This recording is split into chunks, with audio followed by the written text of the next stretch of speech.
Gloria al Señor. Queridos hermanos, estamos en esta predicación del capítulo 8 y capítulo 9 de 2 de Corintios. La semana pasada veíamos sobre la parte espiritual de la ofrenda, o el carácter espiritual de la ofrenda. Y es interesante, querido hermano, porque la palabra de Dios la semana pasada nos decía que la ofrenda es un acto de la voluntad del corazón. Y dice la palabra de Dios que si la voluntad está presta, si la voluntad está dispuesta, entonces vamos a poder ofrendar, vamos a poder ayudar a otros. Y veíamos el ejemplo de la iglesia de Macedonia, que como dice la palabra, vivían en extrema pobreza y sin embargo habían podido ofrendar primero que la iglesia de Corinto. El asunto es que los corintios no tenían pobreza, pero los que eran pobres ofrendaron con alegría y ofrendaron primero que la iglesia de Corinto. Entonces, ¿qué pasa? Que Pablo comienza a escribirle, o mejor, le manda una carta a la iglesia de Corinto y les dice, mire, la iglesia de Jerusalén está pasando una gran necesidad. ¿A ustedes les gustaría ofrendar? Y la iglesia de Corinto dijo, claro que sí, Pablo, pero había pasado un año y la iglesia de Corinto no había ofrendado. Sin embargo, la iglesia de Macedonia, que era pobre en extremo, ya había mandado su ofrenda. Entonces Pablo vuelve a escribir otra carta a la iglesia de Corintios, que es la que estamos leyendo, capítulo 8, capítulo 9 de 2 de Corintios, y les dice, miren, los de Macedonia ya ofrendaron. Entonces él los quiere exhortar y los quiere animar para que ofrenden, para ayudar a la iglesia de Jerusalén que estaba pasando por una gran tribulación. Sin embargo, Pablo trata de explicarles el motivo por el cual de pronto ellos no ofrendan teniendo las posibilidades. Hermano, porque si el Señor nos bendice, dice la palabra de Dios a través del apóstol Pedro, sean de bendición porque Dios nos ha llamado a heredar la bendición. De la misma manera como Dios nos bendice, nosotros estamos llamados a bendecir a otros. Pero lo que la palabra de Dios quiere tratar, o quiere más bien ayudar a que nosotros discernamos, es por qué no ofrendamos. Eso es lo que hoy nos va a enseñar la palabra de Dios. Habíamos quedado en el versículo 12, 2 de Corintios, capítulo 8, verso 12. Vamos a leer desde el verso 13 en adelante, ¿lo tiene? Dice, porque no digo esto para que haya para otros holgura y para vosotros estrechez, sino que en este tiempo, con igualdad, la abundancia vuestra supla la escasez de ellos, para que también la abundancia de ellos supla la necesidad vuestra, para que haya igualdad. Como está escrito, el que recogió mucho no sobreabundó, y el que poco no escaseó. Pero gracias a Dios que puso en el corazón de Tito la misma diligencia por vosotros, pues no solo recibió la exhortación, sino que poniendo en ello aún más diligencia, partió por su propia voluntad para ir a vosotros. Y enviamos junto con él al hermano cuya alabanza en el Evangelio se oye por todas las iglesias. Y no solo esto, sino que también fue designado por las iglesias como compañero de nuestra peregrinación en esta colecta, que es administrada por nosotros para gloria del Señor mismo y para demostrar vuestra buena voluntad, evitando que nadie nos desacredite en cuanto a esta ofrenda abundante que administramos, procurando hacer las cosas honradamente, no solo delante del Señor, sino también delante de los hombres. Enviamos también con ellos a nuestro hermano, cuya diligencia hemos comprobado repetidas veces en muchas cosas, y ahora mucho más diligente por la mucha confianza que tiene en vosotros. En cuanto a Tito, es mi compañero y colaborador para con vosotros, y en cuanto a nuestros hermanos, son enviados de las iglesias y gloria de Cristo. Mostrad pues para con ellos ante las iglesias la prueba de vuestro amor y de nuestro gloriarnos respecto de vosotros. Aquí hay dos aspectos de los cuales vamos a tratar solamente uno. El otro aspecto lo vamos a tratar la semana que viene. ¿Cuál es ese otro aspecto? Que Pablo envió a Tito con esta carta para que recogiera la ofrenda. Pero también envió con Tito a dos hermanos más. Los estudiosos dicen que eran Bernabé y Silas. Y ellos eran hombres honrados. Por eso fue que las iglesias los mandaron para recolectar el dinero.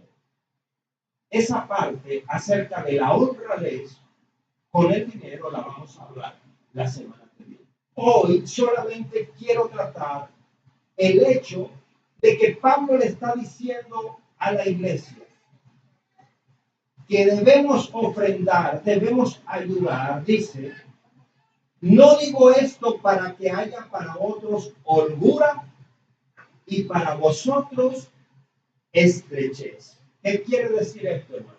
Escuchen bien.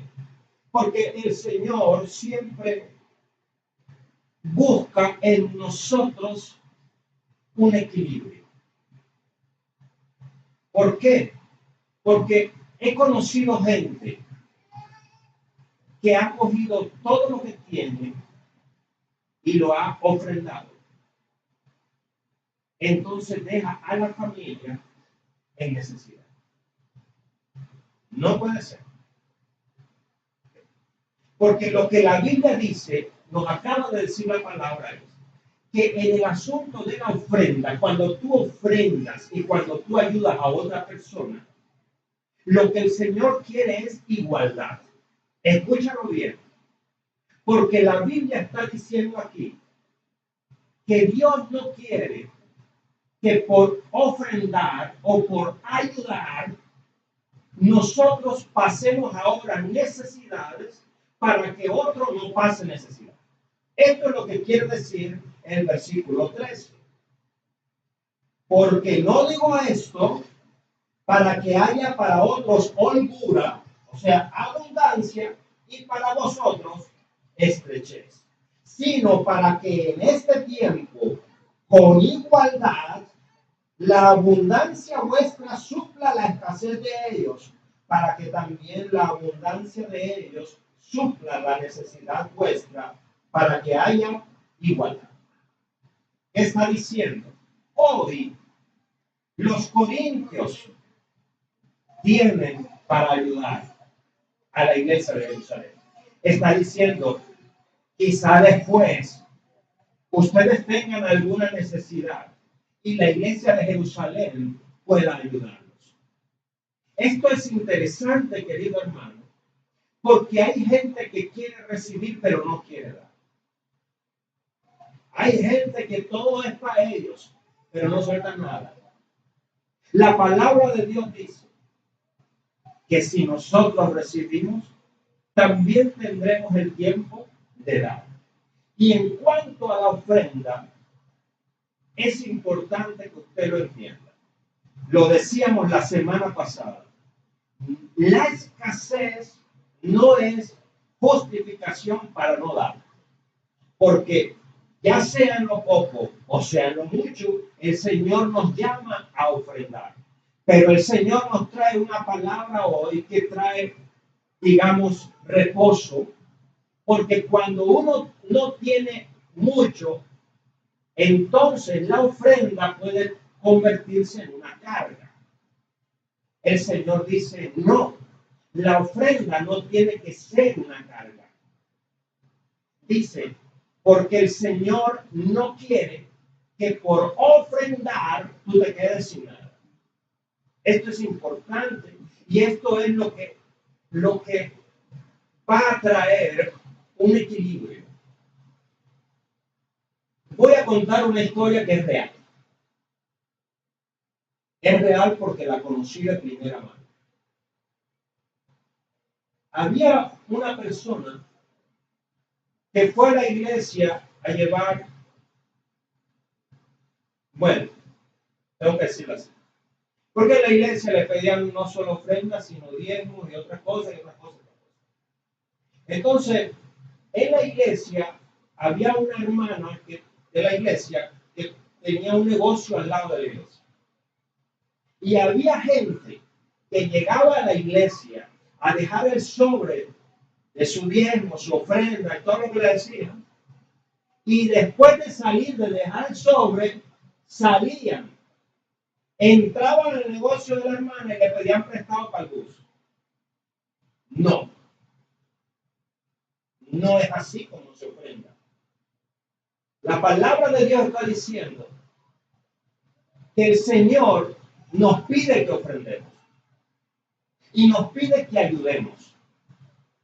El Señor no nos está pidiendo que por ofrendar y por ayudar a nosotros ahora no tengamos para lo de nosotros. Me parece que este texto es claro. Y yo quiero decirle, lo siento, si alguno va a escuchar esta prédica y no le gusta, lo siento, pero estoy hablando bíblicamente. Hay un asunto, eso, bueno, lo vamos a hablar la semana que viene, pero un adelanto. Porque hay gente a la que le enseñan que tiene que pactar con Dios en la economía para que Dios le bendiga más abundantemente. Entonces le dice, pacta con Dios. Y le dicen a la gente, vende el carro, dona el carro. Y la gente sale y se queda porque va a pactar con Dios para que Dios, yo te voy a decir una cosa, tú no haces negocio con Dios con plata. ¿Sí? El negocio con Dios es asunto de fe. Tú tienes que creerle a Dios y tienes que moverte en fe con Dios. Cuando tú ofrendas, lo vimos la semana pasada, es un asunto de la voluntad del corazón. Tú ofrendas porque tú quieres que el reino de los cielos sea extendido.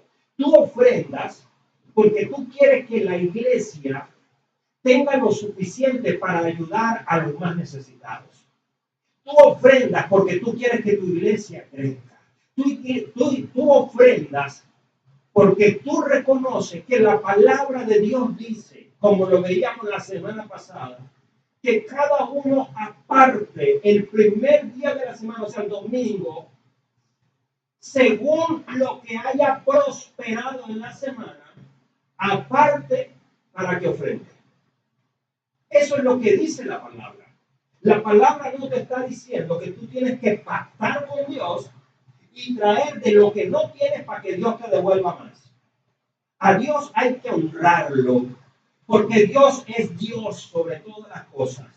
Y nosotros no podemos pensar en una falsa fe que no es la fe bíblica, que si nosotros damos dinero, Dios nos tiene que dar dinero. No es así. Nosotros ofrendamos porque nosotros decidimos voluntariamente y de corazón dar para la obra del Señor y dar para ayudar a otros. Es así de sencillo. Si tenemos poco, ofrendamos desde lo poco que tenemos. Y si tenemos más, ofrendamos desde lo más que tenemos. El asunto de la ofrenda es así de simple. Es así de sencillo. Eso es lo que está diciéndonos la palabra. Y aquí es interesante, porque siempre habrá gente a quien tenemos la oportunidad de ayudar. Siempre, hermano. Usted puede tener mucha necesidad hoy, pero usted se va a encontrar con otro que está en más necesidad que usted. Siempre. Siempre. Entonces, el Señor quiere que nosotros tengamos un corazón generoso. Hermano, qué lindo es poder ayudar a los otros. Qué lindo es poder ofrendar. Pero el Señor dice que no des en tal manera que te quedes tú sin nada. Hermano, las cosas como son. Porque hay gente que ayuda a otros y no ayuda a los de su propia casa. Hermano, hay gente que tiene para los amigos y no tiene para la mujer ni para los hijos. No nos echemos cuenta. Para allá sí hay holgura, hay amplitud, pero para los de la casa no. No puede ser así. Hay gente que ayuda a los otros y pone a pasar hambre a los de la casa. No puede. Primero lo de la casa. Primero los hijos. Primero lo que el Señor ha puesto bajo tu responsabilidad. Y entonces la familia tiene que aprender que de lo que entra a la casa hay que apartar para ayudar a los demás. Los hijos tienen que crecer de esa manera. En esta semana hacíamos el devocional en familia. Y mi hija dijo esta frase cuando ella hacía su reflexión. Me encantó. Yo la anoté. Mi hija de 10 años dijo lo siguiente. Escuchen. Después de ser hijos de Dios, lo más lindo que puede pasarnos es dar. Enero 16 del 2025. Y ese tiene que ser tu estilo de vida. Después de ser hijo, hija de Dios, lo más lindo que te puede pasar es dar. Eso es lo más lindo, hermano. Y tus hijos, tu casa, tiene que crecer con esa actitud.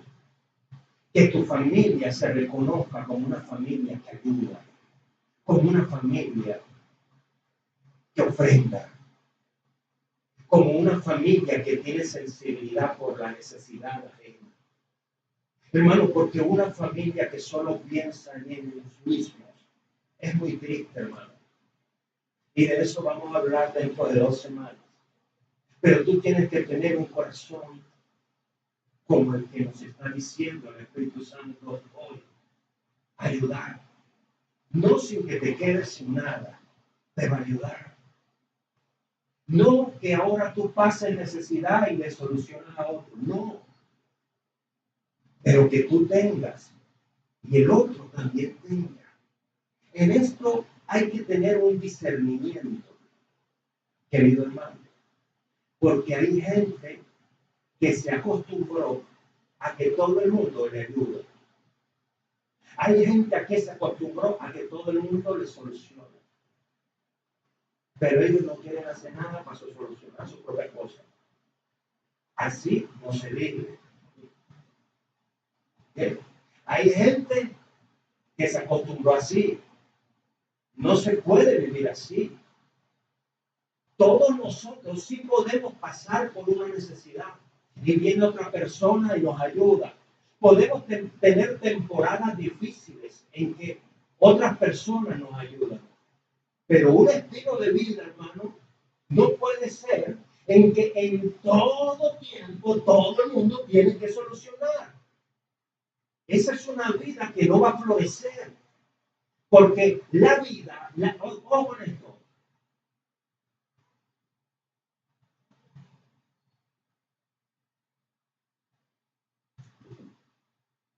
Usted va a entender esto. Si no es así, diga. Pero el que se acostumbra a que todo el mundo le da, nunca vive feliz. Nunca vive amargado, vive aburrido, vive triste. Nunca tiene felicidad. Nunca encuentra alegría de la vida. Nunca se le ocurre nada. ¿Por qué? Porque la vida no nos la dio Dios para ser un recipiente que todo lo recibe. La vida nos la dio Dios para ser un recipiente de donde nazca la bendición para otros. Por eso es que la Biblia dice, el que cree en mí de su interior saltará a una fuente para vida eterna. El que cree en Cristo se convierte en un dador. El que cree en Cristo crece en generosidad. El que cree en Cristo encuentra siempre una oportunidad para ayudar a otros. Pero el que se acostumbra a recibir, se seca. Nunca crece. Nunca encuentra salida. nunca encuentra alegría, nunca encuentra gozo, porque hay un principio bíblico que nadie puede violar. La alegría de la vida está más en dar que en recibir. Ahí es donde está el gozo. Cuando tú das sin esperar nada cambio. Cuando tú te entregas, cuando tú ayudas. Y qué lindo es, querido hermano, que tú le pides al Señor porque quieres, Señor, dame para dar. ¿Qué va a hacer Dios? Dime qué va a hacer Dios. Dios te va a dar para dar. Porque Dios quiere que tú seas testigo de su amor, testigo de su gracia, testigo de su misericordia. Aprendíamos la semana pasada que la ofrenda en la iglesia es una obra de gracia. Hermano, cada vez que tú ayudas a otro es una obra de gracia. Cada vez que auxilias a otro es una obra de gracia. Y cuando otro te bendice y te da, es una obra de gracia. Por favor. Pero dice la Biblia, le dice él a los corintios, hoy ustedes ayudan a la iglesia de Jerusalén, de pronto en otro momento ellos son los que los ayudan a ustedes. ¿Están entendiendo esto? Pero hay gente que quiere y quiere y quiere, pero nunca da nada, nunca ofrece nada, porque se enseñaron a ser recipientes que reciben y no recipientes que bendicen. Estamos encontrando esto, hermano. Tremendo esto. Hay que bendecir. Y hay que tener un corazón generoso. Y hay que tener un corazón que da. Hermano, porque uno de los motivos por los cuales la iglesia de Corintio no ayudaba a los demás era porque tenía miedo. Uno de los motivos. Escucha esto. Hay gente que no ayuda a otros porque tiene miedo de que no va a tener después. Por eso la palabra de Dios deja primero claro. Hay que ayudar, pero sin que tú mismo te quedes sin nada. ¿Okay? O sea, diga equilibrio. Hermano, porque la vida cristiana es equilibrada. La vida cristiana es ¿qué? Equilibrada. Entonces, el dar tiene que también estar equilibrado. Ayudar a otros tiene que ser equilibrado. Me encanta porque esta palabra trae una fe sana a tu corazón. Porque hay cristianos que creen que si llega un momento en que tienen que decir no puedo, entonces son malos cristianos. No es así. Porque escúchame lo que te voy a decir. En tu camino cristiano te vas a encontrar con un poco de vivos que te van a decir, que tú le vas a decir, pero es que ahora no puedo. Y eso que eres cristiano y eso que vas a la iglesia. No, un momentico. Porque ya con esto ya tú tienes claro, primero tienes que ver que no te vas a quedar tú sin nada. Tú no puedes quitarle a tus hijos para dar a los hijos de otros. No puedes. Eso es una cosa loca. Tú no puedes irle a dar la plata a un amigo tuyo, no sin vergüenza, que se le dio la plata a la quincena y después viene a decir a mí que le preste plata. Entonces tú vas a quitarle el alimento a los hijos y el dinero para tu mujer, para dárselo a tu amigo. No, mijo, usted tiene que dejar de beber. Y cada vez entonces que va y se malgasta la plata, viene a buscar prestado donde ti. Y tú le das a él y tu casa. O sea, le das al que se bebe el dinero de su comida. No, porque las cosas como son. Pero no le compran ropa a la mujer, pero sí tiene para prestarle. Espérate. Y los hijos de él con los zapatos viejos, pero tiene para prestarle al amigo. No se puede. Eso no es cristiano. ¿Estamos entendiendo? Por eso la vida cristiana es un equilibrio. Es un equilibrio. No nos echemos cuentos, porque hay también un poco de mujeres, hay un poco de viejas que se van para la peluquería, se gastan la plata y después viene una vez, ay, que no tengo para los niños. Pero no tienes para los niños, pero el pelo no tiene niños. Pero entonces, ¿dónde está el cuento? ¿Dónde está el equilibrio? ¿Estamos entendiendo esto? No tengo para los pelados, pero está estrenando para rato. Entonces, ¿dónde está la cosa? No, como cristianos estamos llamados a ayudar, pero con equilibrio, diga, equilibrio. Porque en el camino hay un poco de virus que quieren todo el tiempo, hermano, porque hay gente así, que le piden, espera,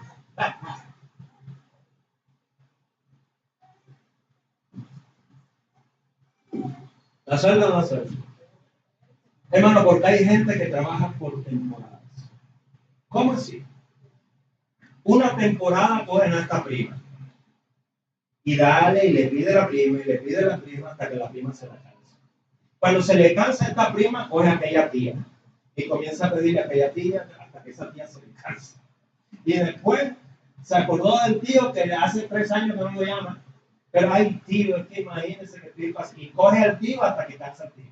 Entonces, por temporada, cuando dan la vuelta completa, comienzan otra vez con las primas. Hermano, así hay gente que se acostumbró a vivir. Eso no es vida. Eso no es vida. Diga, equilibrio.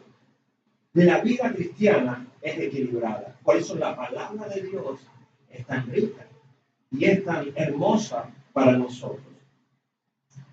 ¿Qué dice Pablo inmediatamente? Váyase por favor al versículo 15. Al versículo 15.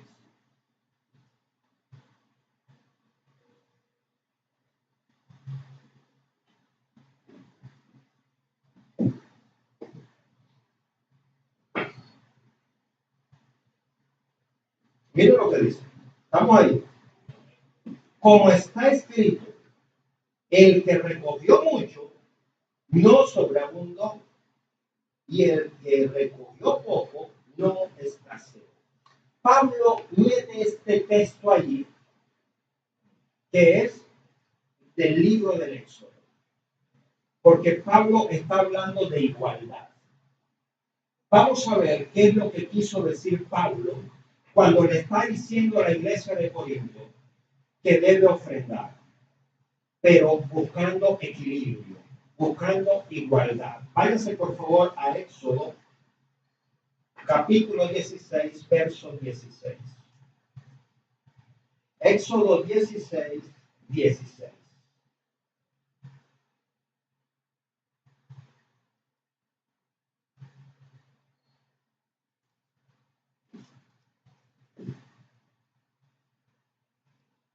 ¿Estamos ahí? Entonces, ¿cuál es el contexto, querido hermano? El contexto es que el pueblo de Israel está en el desierto. Vinieron de Egipto y están en el desierto. Pero en el desierto no hay comida. Pero el Señor es el proveedor. Diga, Dios es proveedor. Entonces, como el Señor los sacó de Egipto, el Señor estaba comprometido con Israel en el sentido de que nada les haría falta para sobrevivir en el desierto. Escucha la palabra, desierto, dificultad, escasez. Entonces el Señor manda el maná. El maná, usted ha visto la flor del cilantro. El maná era como la flor del cilantro. Y el Señor mandaba el maná todos los días, menos el sábado. Todos los días menos el sábado. Porque el sábado era el día del culto al Señor.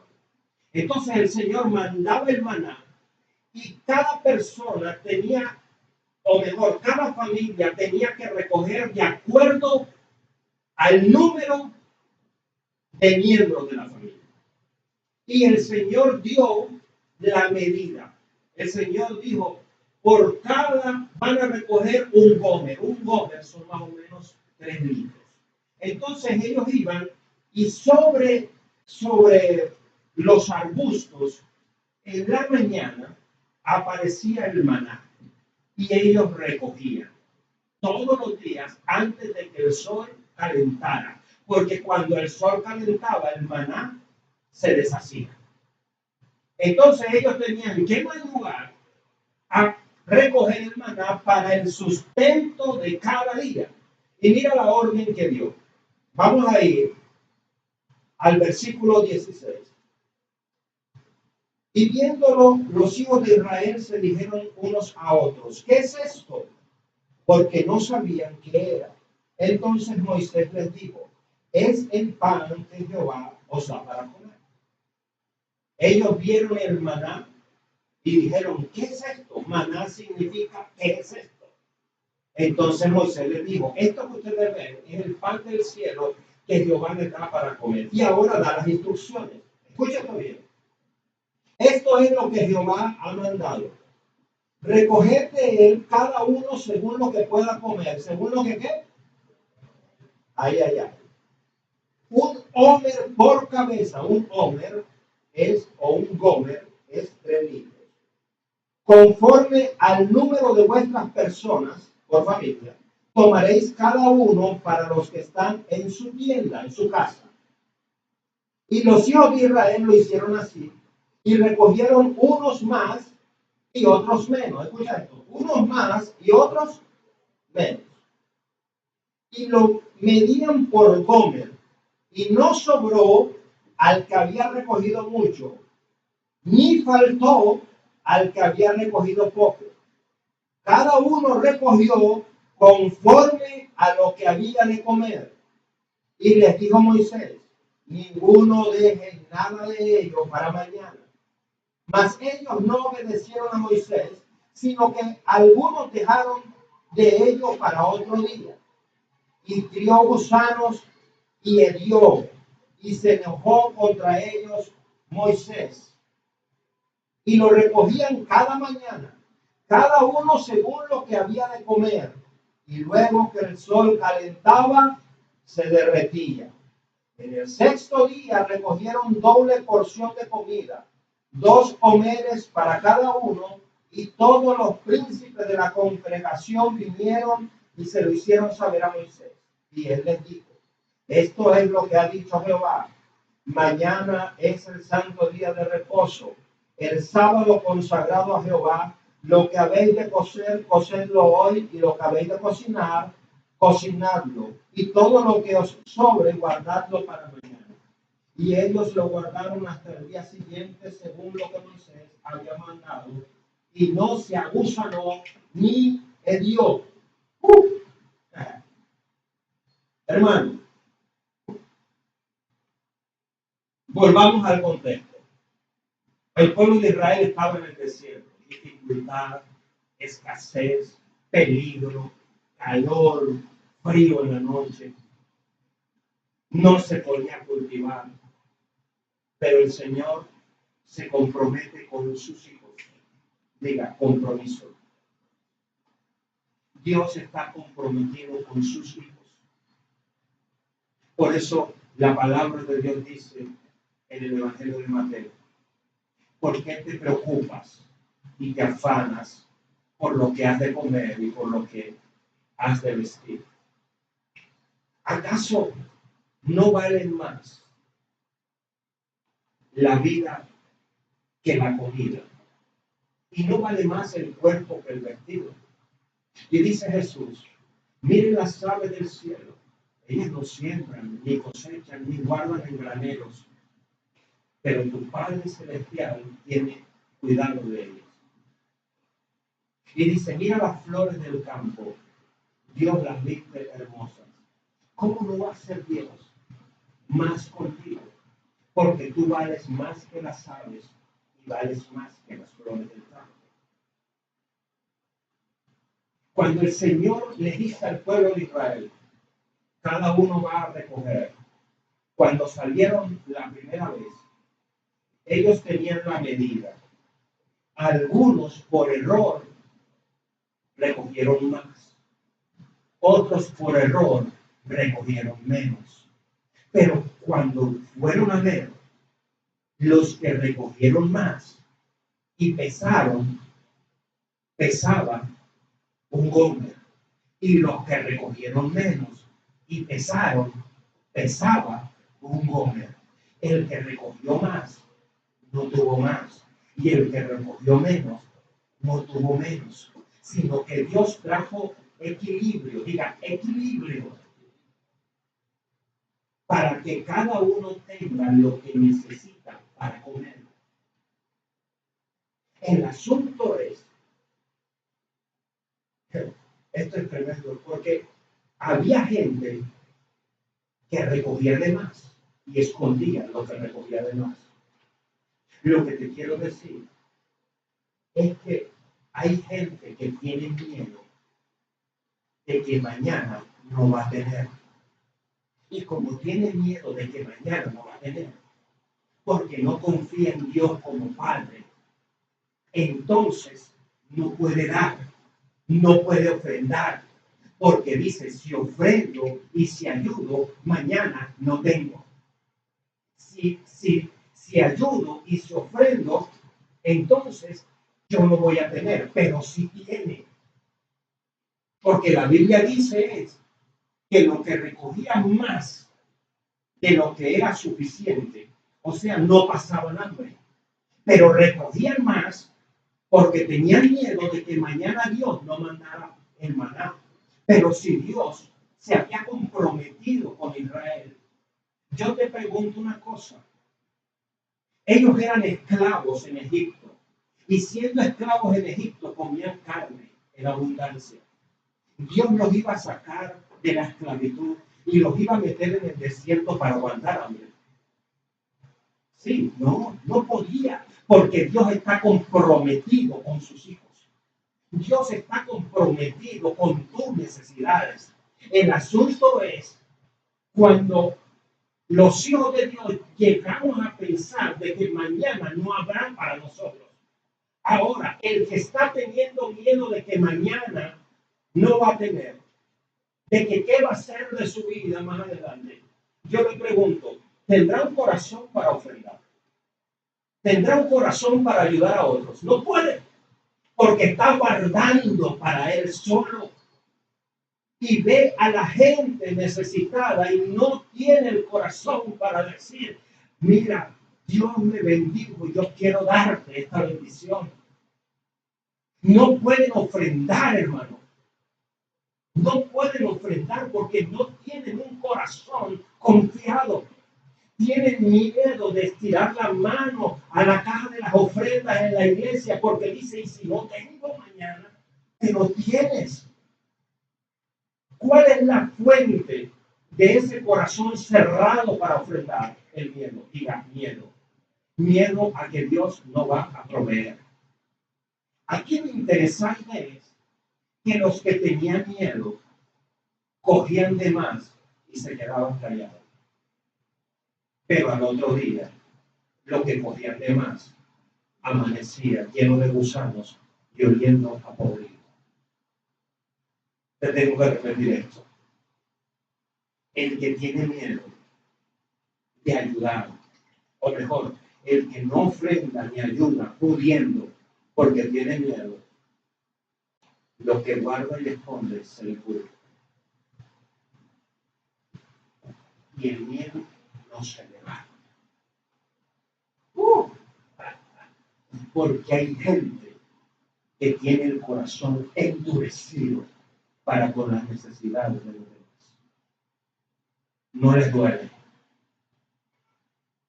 Hay gente que tiene el corazón endurecido para ofrendar en la iglesia, pero quieren que Dios lo bendiga. Porque están listos para recibir. Y no para dar. Hay gente que viene a alguien y le dice, mira, te quiero dar esta bendición, pero tiene. Y no son capaces de decir, mira, tú me quieres bendecir a mí, pero yo tengo. Vamos a dárselo a fulano que no tiene.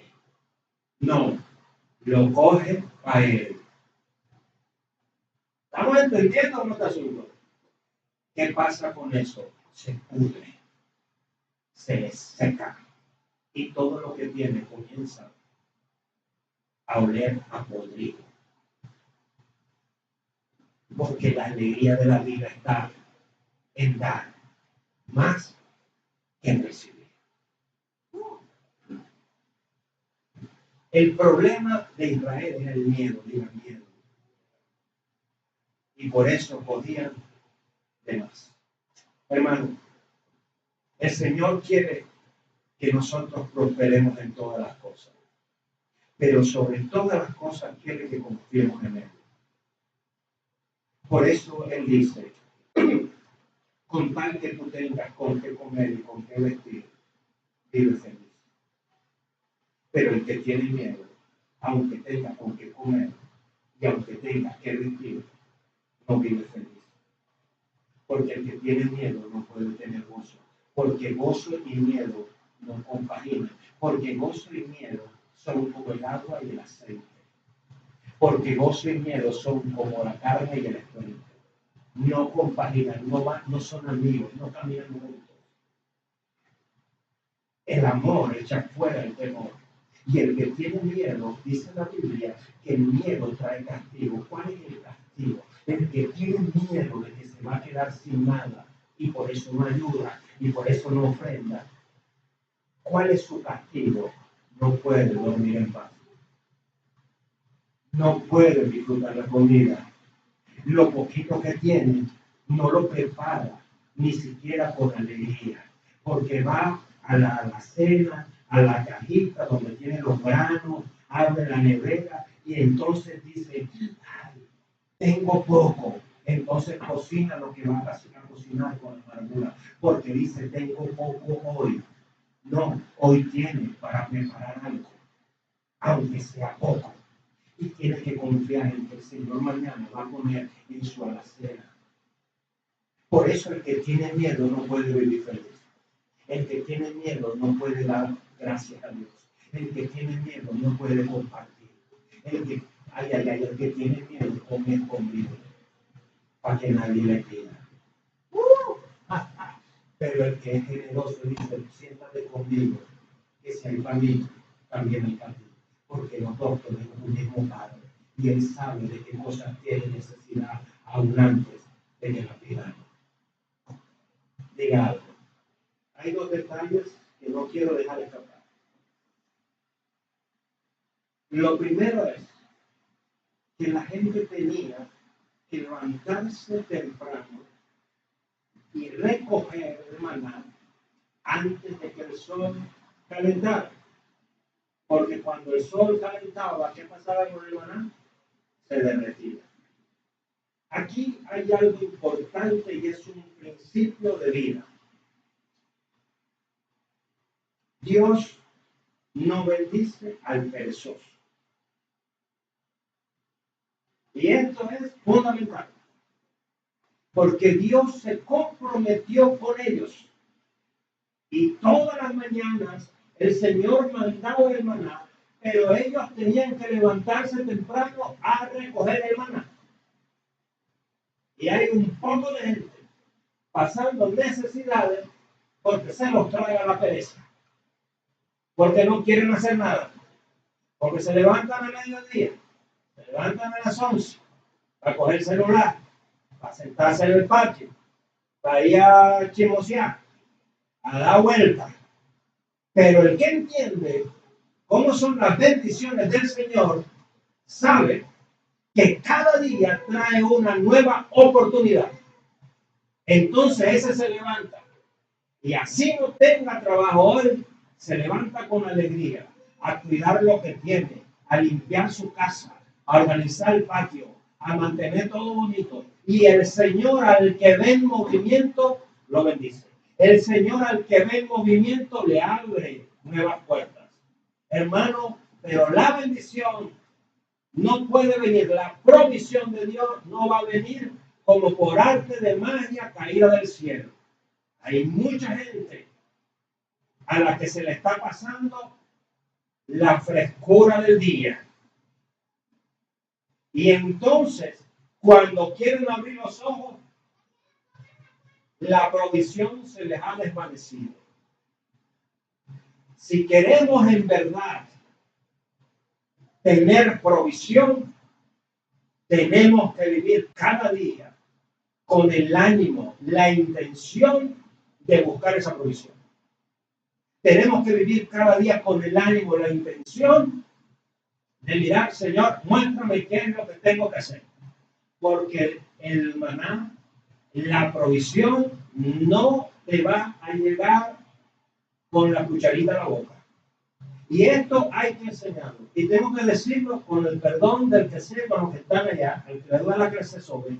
Se está levantando una juventud floja, perezosa, que no quiere hacer nada. Un poco de mujeres jóvenes con hijos, con casa, que se levantan a mediodía, les molestan los hijos que están pidiendo comida, que están... No puede ser así. ¿Por qué? Porque en la juventud está la fuerza. Y hay muchos pelados y muchas muchachas flojos, pegados al celular en todo tiempo. Jovencitas que están pendientes de las uñas y del pelo y no cogen ni una escoba en la casa. No saben lavar un plato, no saben nada. No puede ser posible eso. Jóvenes a quienes los papás les tocó trabajar. Jóvenes acostados en la hamaca, en la calle, y la mamá y el papá doblándose el lomo todavía. Y ahora ellos lo único que quieren es el último celular. Pero ¿cómo va a venir una vida con provisión de esa manera? ¿En qué termina? Por eso es que terminan haciendo lo que no deben. Hay que despertar. Hay que despertar. Y hay que enseñar a los niños, a los jóvenes, el valor del trabajo. No digo poner a trabajar a los niños. Dicen enseñar el valor del trabajo. A los niños se les puede poner a hacer pequeñas actividades en la casa. A los niños se les puede decir que tiendan su cama, que recojan el desorden, que pasen la escoba, que ayuden a lavar unos platos. Claro que se puede. Eso no va a matar a nadie. Eso no mata a nadie. Eso es importante, querido hermano. Pero entonces, cuando sean grandes, les consiguen un trabajo y no pegan en ningún trabajo. ¿Por qué? Porque no les gusta el trabajo. Porque les gusta la vagancia. Entonces tenemos que entender que el sol llega el momento en que en el transcurrir del día disipa la bendición. ¿Qué quiere decir eso? Que hay un tiempo para crecer. Porque hay un tiempo donde se va a pasar la fuerza. Y lo que no se hizo cuando se tenía que hacer, ya no se va a poder hacer. Entonces hay que aprovechar esto. Y hay que enseñar a las nuevas generaciones el valor del trabajo. Hay una frase horrible que mucha gente dice. Ay, que más no, porque como la vida del pobre es trabajar, pues claro que hay que trabajar, porque el rico también trabaja. Lo que es son unos flojos y unos perezosos. Todo el mundo tiene que trabajar en esta vida. Todo el mundo tiene que trabajar. Y lo que la Biblia dice es que el trabajo es una bendición. Porque Dios creó todo lo que existe y le dijo al hombre, cultívalo, haz que todo multiplique. El trabajo es un don de Dios, es una bendición. El trabajo no es una maldición para el pobre. El trabajo es la oportunidad del pobre para salir de pobre. Aleluya.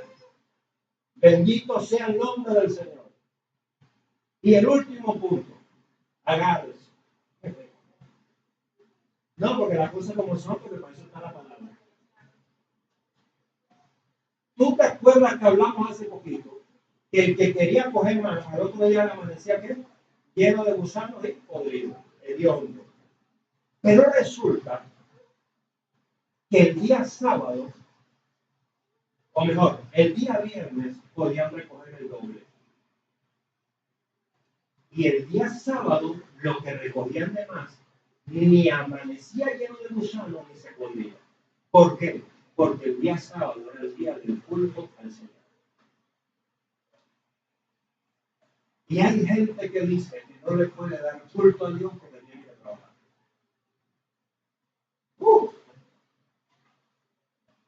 Yo entiendo que hay circunstancias.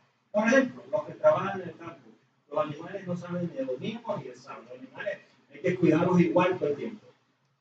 Pero realmente hay gente que no tiene necesidad de trabajar los domingos. Realmente. Pero trabaja los domingos. Y hay gente, yo te lo voy a decir de esta manera. El que saca excusa de que no pueden dar culto a Dios porque tiene mucho trabajo, tiene un problema. ¿Por qué? Porque no puede confiar en Dios todavía plenamente. Por eso el Señor el viernes le dijo, como el sábado era el día del culto para los judíos, entonces, a los judíos, a nosotros los cristianos el domingo. Entonces, Dios les dijo, recogen el viernes 2 veces, para que el sábado tengan que comer y puedan adorar al Señor con tranquilidad. Eso no se podría. Lo que yo te quiero decir es que cuando tú haces de tu adoración a Dios, lo primero, Dios te asegura que tú no pierdes lo que ya te dio. ¿Estamos entendiendo esto? Ustedes me conocen, yo no presiono a nadie, porque cada uno conoce su necesidad y su circunstancia.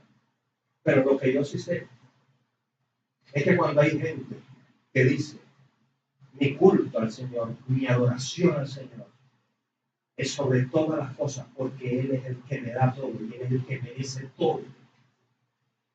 El Señor hace que lo que tú tienes ni se te pierda, ni se te pudra y que no te falte. ¿Estamos entendiendo esto? Pero eso es asunto de un convencimiento personal.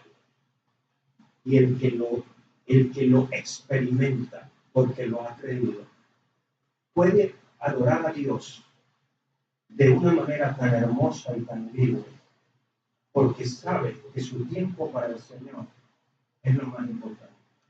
Porque si buscamos primeramente el reino de Dios y su justicia, todas las demás cosas nos vendrán por añadidura.